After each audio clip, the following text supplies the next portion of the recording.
Hello students, आज 0 to 0 batch का physics की क्लासेस है। इसमें हम पढ़ेंगे क्लास 10 का 10 चैप्टर, इसका नाम है प्रकाश का परावर्तन। इसमें स्टार्ट करते हैं प्रकाश। प्रकाश कहते कैसे, प्रकाश होता क्या है? जो बाहर है क्या वो प्रकाश है? जो लाइट आ रही है क्या वो प्रकाश है? प्रकाश होता क्या है? प्रकाश एक प्रकार की ऊर्जा होती है जिसकी सहायता से हम किसी वस्तु को देख सकते हैं। जैसे कि हमें आंखों से कोई भी चीज़ दिख रही है, हमने देखा कि हमें मेज देखी, टेबल देखी या किसी भी इंसान को देख रहे हैं, तो हमें क्या होगा, जब सूरज की रोशनी उस ऑब्जेक्ट पर, उस वस्तु पर जाकर टकराती है तो हमें वो वस्तु हमें दिखाई देती है, जिससे टकराकर प्रकाश हमारी आंखों को सम्मिलित करता है और हमें वस्तुएं दिख जाती है। तो प्रकाश किसे कहते हैं? प्रकाश एक प्रकार की ऊर्जा है जिसकी सहायता से हम देख सकते हैं। शॉर्ट में हम इसको इस तरह से हम बोल सकते हैं या लिख सकते हैं। दूसरा आता है प्रकाश जो है वह विद्युत चुम्बकीय विकिरण के रूप में चलता है। विद्युत चुम्बकीय विकिरण है, ठीक। इसकी जो चाल होती है वो अलग अलग जगह पे अलग अलग होता है, जैसे कि वायु में, जल में या फिर कांच में। जैसे कि आपने देखा होगा वायु प्रकाश की चाल जो होती है वो 3000, वायु में जो प्रकाश की चाल होती है वो 3 × 10⁻⁷ मीटर/सेकंड होती है। और आगे चले, जैसे कि देखें वायु में हमने पढ़ लिया। जल में क्या रोशनी जल में नहीं जाती होगी? तो जल में प्रकाश की चाल कैसी होती होगी? तो जल में जो प्रकाश की चाल होती है वो 2.25 × 10⁸ मीटर/सेकंड होती है। अगर हम नेट में बोलें तो 2.25 बोलेंगे, इसको 2.525 नहीं बोल सकते हैं। तो क्या बोलेंगे? 2.25 × 10⁸ मीटर/सेकंड। अक्सर बच्चे इस चीज़ को बोलने में कंफ्यूज हो जाते हैं, तो ऐसा ना करें। इसको 25 ना बोले, पॉइंट्स के बाद वाली संख्या को अलग अलग करके बोलते हैं। तो 2.25 × 10⁸ मीटर/सेकंड होती है। अगला आता है कांच में प्रकाश की चाल। तो कांच में प्रकाश की चाल आती है 2 × 10⁸ मीटर/सेकंड होती है। अच्छा, इसके बाद आता है प्रकाश के स्रोत। प्रकाश के स्रोत हमने अब प्रकाश पढ़ा। प्रकाश के स्रोत कैसे होते हैं? एक होते हैं प्राकृतिक स्रोत और एक होता है मानव निर्मित स्रोत। इसको बोलते हैं कृत्रिम स्रोत। कृत्रिम स्रोत क्या होता है? जैसे कि आप इनकी शब्द से भी पता लग रहा है। प्राकृतिक स्रोत, प्राकृतिक स्रोत यानी जो नेचर ने बनाया है, इसको हम नेचुरल स्रोत बोल सकते हैं। जैसे कि सूरज, ठीक है, सूरज है, जुगनू है, ये सारे क्या है? यहाँ पर प्राकृतिक स्रोत है। दूसरा है मानव निर्मित स्रोत या फिर कृत्रिम स्रोत। कृत्रिम स्रोत ट्यूबलाइट है, बल्ब है, ठीक है, और लेजर लाइट है। जितनी भी चीजें जिससे रोशनी मानव ने प्रकट की, मानव ने पैदा करी है, उसको हम कृत्रिम स्रोत बोलते हैं, ठीक है, या मानव निर्मित स्रोत बोलते हैं। तो प्रकाश के 2 स्रोत होते हैं, मानव निर्मित स्रोत और कृत्रिम स्रोत। इसके बाद आता है प्रकाश का परावर्तन। तो प्रकाश का परावर्तन होता क्या है? जैसे कि देखिए, मैं आपसे कहूँ कि आप मान सकते हो कि हमारी मदर्स जो है वो साइंटिस्ट है? नहीं मानोगे ना। जैसे कि हमने बताया, जैसे कि हमारे मम्मी या जो भी है बर्तन वगैरह वॉश करते हैं, बर्तन वगैरह मांजती हैं, तो कभी कभी देखने को मिलता है धूप में मारते हैं, किचन वगैरह मारते हैं, तो देखने को मिलता है कि सूरज की रोशनी बर्तन से टकराती है, हमें ऐसा लगता है फॉक्स आ रहा है।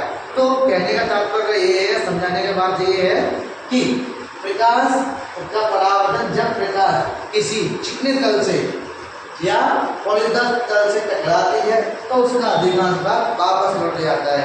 जैसे कि सूरज की रोशनी किसी चिकनी प्लेट से या किसी चिकनी जगह से टकराएगी तो उसका परावर्तन होकर वो दूसरे एंगल पे मुड़ जाता है।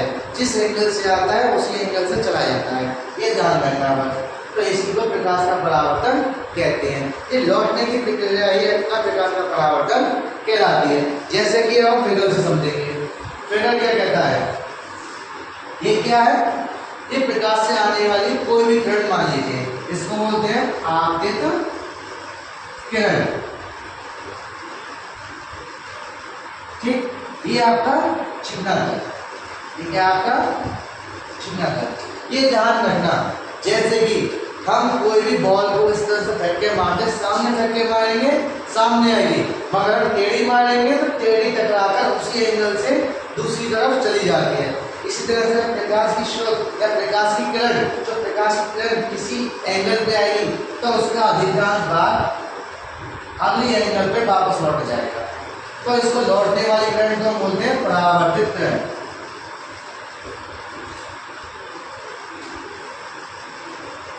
क्या बोलते हैं? परावर्तित किरण। अब इन दोनों को जो बीच से काटेगा उसको बोलते हैं अभिलंब, इंग्लिश में बोलते हैं नॉर्मल।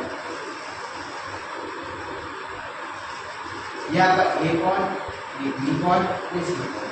किसी बुक्स में ये ध्यान रखने वाली चीजें, किसी बुक्स में इस तरीके से आता है और किसी बुक्स में इसको एरोस को चेंज कर देते हैं, पीछे गया ऊपर करते हैं। बस ये ध्यान रखना, जो सूरज से आ रही है उसका डायरेक्शन नीचे की साइड होता है और उसको बोलते हैं आपतित किरण, इंग्लिश में बोलते हैं इंसिडेंट रे। और जो जा रही है उसको परावर्तित किरण, इंग्लिश में बोलते हैं रिफ्लेक्टेड रे। अब इन दो ये बीच में काट देंगे, इसको बोलते हैं अभिलंब। तो आपका ए पॉइंट, बी पॉइंट, ये आपका ओ है, इसको बोलते हैं आपका आपतन कोण, आपतन बिंदु भी बोल सकते हैं इसको, आपतन बिंदु। अच्छा, अब ये कहोगे सर ये क्या होगा? ये तो परावर्तन होने चिकना सरफेस है, कैसे पता पड़ा? जब तक हम इसमें पॉलिश नहीं करेंगे, इस तरीके से हम इसमें पॉलिश नहीं करेंगे, तब तक हमें फिगर में समझ में नहीं आएगा कि पॉलिश किया हुआ सरफेस। इसको बोलते हैं परावर्तक पृष्ठ। तो ये परावर्तक पृष्ठ हो गया, यानी चिकना सरफेस हो गया। अब इससे आपतित किरण आ रही है, टकराकर उसका अधिकांश भाग वापस लौट जा रहा है, ठीक है। ये जो कोण है, ये एंगल है, इसके अंदर वाले को बोलते हैं आई, यानी कि आपतन कोण। क्या बोलते हैं? आपतन कोण। रिपीट करते जाइए जिससे कि आपको साथ के साथ याद भी रहे और समझ में भी अच्छा आए। आपतन कोण, और इसको क्या बोलते हैं? आर को परावर्तन कोण। ठीक, समझ में आ रहा है बच्चों? अच्छा, इसके बाद आगे आते हैं, ये हो गया। इसके बाद है परावर्तन के नियम। शॉर्ट में हम क्या समझे? परावर्तन के नियम, प्रकाश परावर्तन के नियम। जैसे कि प्रकाश परावर्तन के दो नियम होते हैं। प्रकाश परावर्तन के कितने नियम होते हैं? दो। पहला होता है, जैसे कि मैंने बताया था, जिस एंगल से फेंकोगे बॉल उसी एंगल से आएगी, बगल का डायरेक्शन टेढ़ा है, ठीक है। तो आपका angle I equal to angle R, यानी कि आपतन कोण सदैव परावर्तन कोण के बराबर होती है। दूसरा नियम ये कहता है आपका आपतित किरण, परावर्तित किरण और अभिलंब तीनों एक ही बिंदु पर होते हैं। सो स्टूडेंट्स, आज का आपका ये समझ में आया होगा। आगे हम और टॉपिक पढ़ेंगे। प्रकाश हमने कंप्लीट कर लिया है। प्रतिबिंब पढ़ेंगे, प्रतिबिंब में आपका रियल इमेज और वर्चुअल इमेज पढ़ेंगे, यानी वास्तविक प्रतिबिंब और आभासी प्रतिबिंब। आगे चल के ये भी हम देखेंगे, ये भी पढ़ेंगे हम कि तारे क्यों टिमटिमाते हैं, या फिर रेगिस्तान में हमें ऐसा क्यों लगता है कि पानी यानी मिराज कैसे लगता है। तो इस चीज को हम आगे चल के हम पढ़ेंगे। ठीक है, चलिए।